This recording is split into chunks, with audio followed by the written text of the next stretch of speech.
Монгол хүнийг улс шигэ баян, Монгол айлыг их орон шигэ хүчрхэг болгохоор баян Монгол төслийг боловсрууллаа.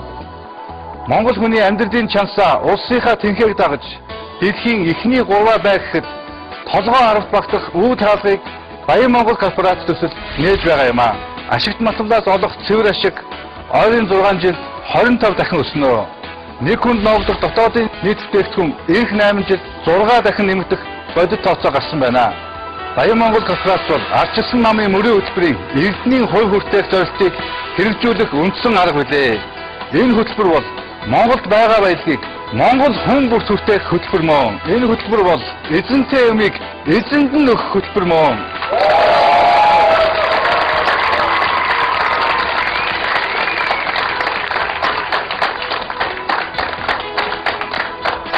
Манай орны 50 гаруй том ордод байгаа байгалийн баялагийг эдийн засгийн эргэлтэнд оруулж өнөөдрийн ханшаар үнэлэхэд 186 тэрбум Америк доллар болж байна. Нэг хувьцааг нь $100 үнэлээд 2 сая 600 мянган хүндээ хуваагаад үзье.